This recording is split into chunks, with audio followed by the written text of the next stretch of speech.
अजीत पवार के निधन के तत्काल बाद संगठन पर नियंत्रण स्थापित करने के लिए संस्थागत और वैधानिक स्तर पर रणनीतिक कदम उठाए जाने लगे थे। 31 जनवरी 2026 को सुनेत्रा पवार ने उप मुख्यमंत्री के रूप में शपथ ली। इसमें देवेंद्र फडणवीस की भी बड़ी भूमिका थी। वो चाहते थे कि पार्टी में परिवार का दबदबा बना रहे, जिससे कि नेतृत्व का संकट ना हो और शरद पवार को इस पार्टी को फिर से एक करने का प्रयास ना करना पड़े। 26 फरवरी 2026 को उन्हें सर्वसम्मति से यानी कि सुनेत्रा को राष्ट्रवादी कांग्रेस पार्टी की अध्यक्ष चुना गया।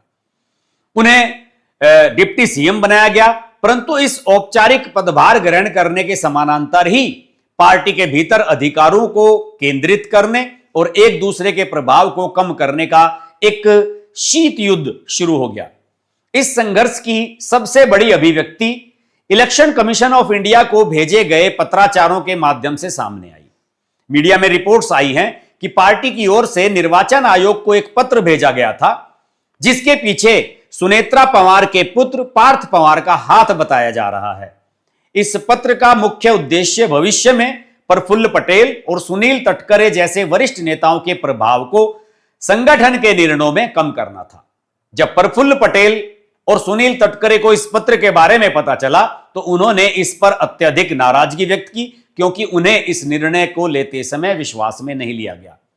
इस कदम की प्रतिक्रिया में सुनेत्रा पवार ने 10 मार्च को निर्वाचन आयोग को एक और पत्र भेजा।